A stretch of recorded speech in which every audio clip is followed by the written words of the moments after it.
What's up, cuties?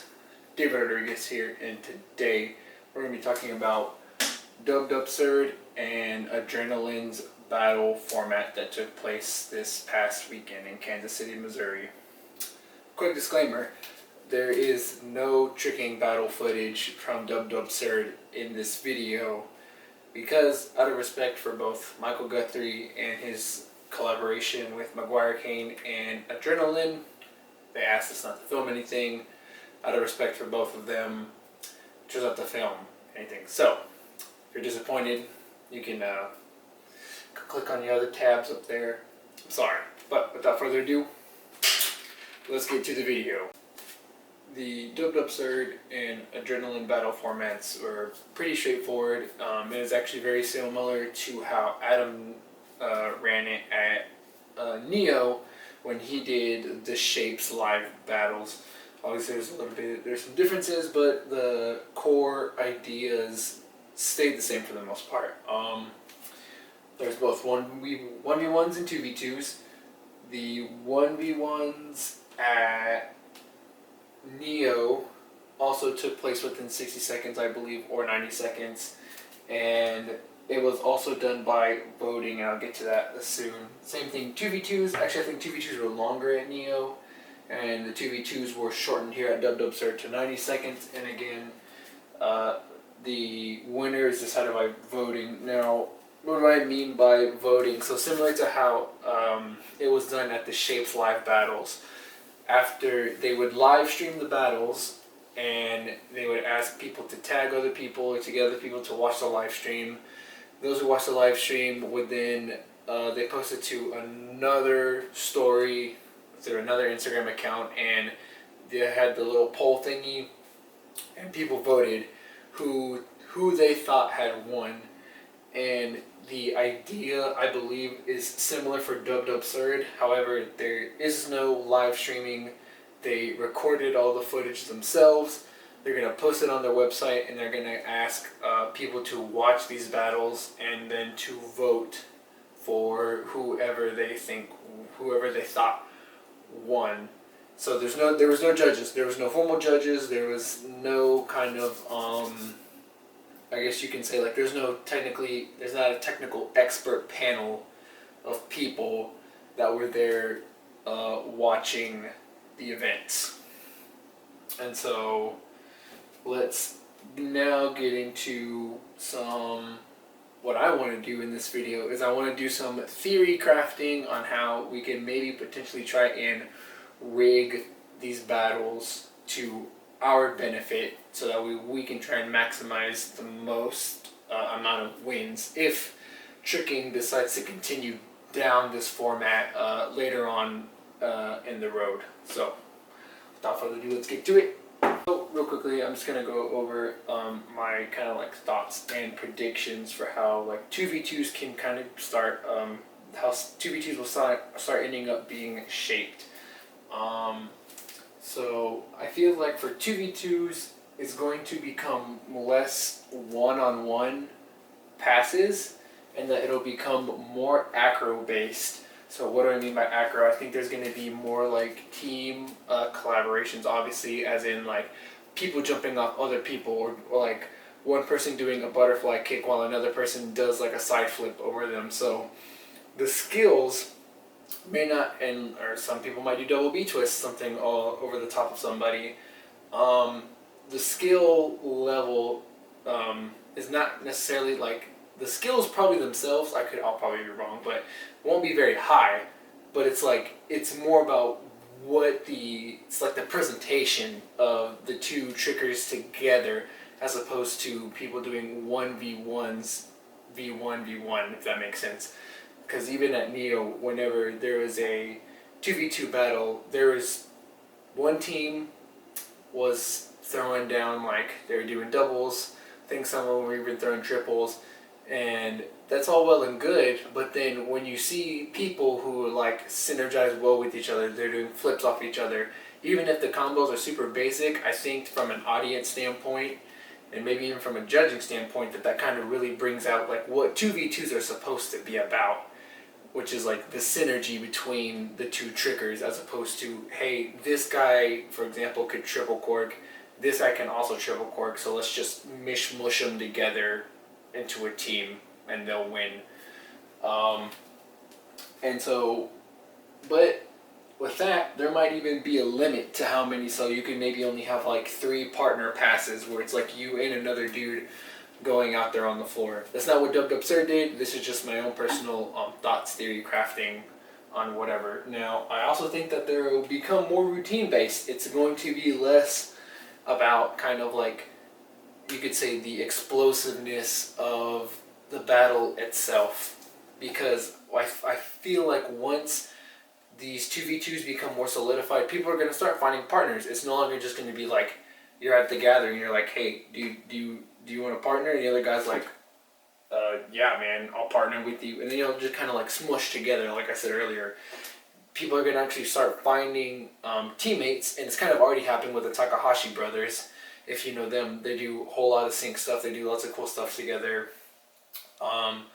So I think once people start finding their partners, it's going to become more routine based, as opposed to, now there's probably be some 1v1 passes between like the two teams, but I think for the most part it will probably start ending up becoming more routine based and who kind of has the better flair, which kind of leads me to my third idea and thing. I think it's going to be a matter of synergy versus talent. So like I said, at Neo there was 2 people and they had a circus background and they threw down and it was great. It was amazing to watch. And even the team that they went up against, I could have sworn one person on that team could throw a triple full on the opposing team. So we had a circus team and we kind of had like their generic tricking team. The circus team, I personally thought, won that battle just because they had great synergy with each other. It was like they put on a show for both the judges, if there were judges there, and they put it on for the crowd. The other 2 dudes were just your generic tricking team. They kind of talked to each other like, okay, we're going to sync this. Alright, I can't even remember. They probably didn't even do anything together. But the point is that I feel like even 2 trickers with less talent, you could say, will definitely end up beating out trickers who have a higher level of skill, but like it's just going to be no synergy at all. Now, time to get into the nitty gritty of the 1v1s, and again, more theory crafting. So, I think because of the way that the system, or the way that the winner is going to be determined, is going to play a large part, if tricking continues to go down this way, is going to play a large part in how the way a tricker reacts, or the way a tricker acts during the battles, because you're not going to have to play to a judge's like strength, and neither are you really going to have to play to the other to your opponent, if that makes sense. But so what I mean by the judge is that if you know that there's a judge and you know that they kind of have this thing for like really nice and sharp kicks, sometimes you might kind of, your forte might be a little bit more flippy, but if you know you have nice clean kicks and that you can use that, and you know that your other opponent doesn't really have that, you can use that to your advantage, put in some nice kicks or some nice variations, a nice box cutter, shuriken cutter, and kind of like wrap everything up really nicely while your opponent might kind of be stuck floundering.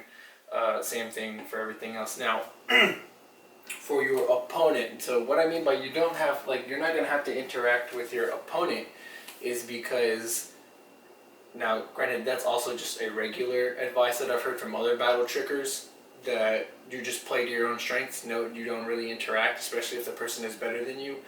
But now I feel like because the voting is going to be done by outside people with both skill levels ranging from terrible to fantastic, that it doesn't matter now, like literally at all. You don't even have to interact with that person. And because from a judge's standpoint, if a judge has seen you, at least kind of in my idea, I've talked to some, they say that it, obviously objectively in a perfect world, it wouldn't matter if they've seen you throw that combo 100 times before during the gathering, that if you throw it, during the battle that it's not like they've already seen you do it before and they're like, okay, well, like I've already seen you do that before, now do something else. It's not like that. But my thought is that you could just train a routine similar to the 2v2s. You can literally just train up a routine, especially if you know who your opponent is before. You can train up a routine. You can have like a good set of 4 to 5 combos that you can pull out at any time from ranging difficulties. You can even have some different variations mixed in it. So just very basic. If one of your combos is just the basic trigger combo where it's cheat 9, hook, double full. But you can triple full. But you just kind of keep it as a double. And then say your opponent then does cheat 9, hook, double full. And you're like, well, you know what? Now I can have to pull the triple full. So, you know, you just have different things you might have to alter within the combos, and you just keep that in your head for this style of battling. And also because of that, in a way, and oh yeah, there wasn't a there was no other rounds after that. You literally just had your one battle. Some people got to battle more often, but that's because they were looking for other battlers. It wasn't like, ooh, this person moved up to semifinals, and then they moved to quarterfinals, and no, it was just, hey, who wants to battle again? And people just kind of volunteered for it. So you just only had your one battle, and because of that, just throw your hardest passes. Go for broke. Especially if you didn't, especially if you don't know who your person that you're battling is. Case in point, I had no idea who I was battling. I'd seen him, didn't know his name, saw who he was, and I was like, oh fuck. I was like, well, I'm just gonna have to go for it, because it doesn't matter. Because if I play it too safe, especially in a 1v1 and there's only one battle, then I'm just gonna regret that I didn't actually try, or try to go as hard as I could. So, especially in this case, just go for broke, because there's no other battles that exist outside of that one. So why, even if you fall, it's better, in my opinion, that you had went for it and you fell than having not gone for it at all. Whatever, right? Life lessons. Good job. That's what you're here for, right? Life lessons. Now, this third part is going to matter more for the higher triggers, and especially as I've seen Taos talk about, especially as we kind of get into tier lists or rankings or things of that nature, where you're going to start seeing like the more popular, the better triggers start going head to head with each other. So everyone's going to have their stand. Everyone's going to be like, have their huge fans that that's the best trigger in the world. I know a couple of those people. Nobody's better than this trigger because of stupid X and Y reason and blah blah blah. But so again, right, for the popular triggers, you might want to try and play that up. Is it the most ethical thing you could do? Probably not. But with your popularity, especially if you have a bigger base and it's just very close between you and another person, I mean, you're trying to win, right? This is about making a living. This isn't about the purity of the sport or whatever. If you're more popular, you might as well use it. It's something that you can use. Now, obviously, if you just completely shit the bed and against your opponent, I would hope within reasonable, with reasoning with other people, that you would lose that battle. But the point is that the more popular triggers, those who can maybe kind of play up either the crowd or kind of play up their persona outside of the battles, can maybe sway battles into their favor. That might be a little far-fetched. It was just something that kind of came to my mind. And now when it comes to triggers who aren't as popular, for example, I'll just take my battle for example. It was me and a guy his name was Jacob Harnold, and I'll be honest, I didn't know who he was. I had seen him throwing down during the gathering, like the pre-battles. He was really good, and I'm assuming he had no idea who I was, because I don't know, because I'm bad. So again, and nobody else knew who, at least nobody else freaking knew who I was there at the gathering. Nobody would know me. People might know him. He was from the Dubdubsurd crew. I don't know. But the point is that for us for the lower level trickers, the popularity thing kind of just goes out the window. It doesn't matter. At that point, I feel that's when it becomes more of the purity of the sport. Who's the better tricker, pound for pound or trick for trick? Who is like controlling the crowd? Who's doing like the weird thing, or who's doing the thing that kind of like fits their flair, fits their style, that sort of thing. So these are just my quick thoughts and opinions on Dubdubsurd and the battle system that they had. I almost kind of wish that the 1v1 battles were a little longer. But other than that, I don't know, I guess I prefer having more of like a judge's perspective and trying to find a more well-rounded panel of judges as opposed to leaving it to voters. So, but that's another video for another time. If you have any ideas, comments on these kinds of things, because I know this is definitely blowing up because of the whole Red Bull Art of Motion thing, and this situation is not going to go away it's never going to go away until we find a solidified set of rules. So I just thought I'd come out with this quick video just talking about theory crafting, things that you could do to maybe help improve your own battle experience or things of that nature. So I'm David Rodriguez. Hope y'all learned something today. Peace.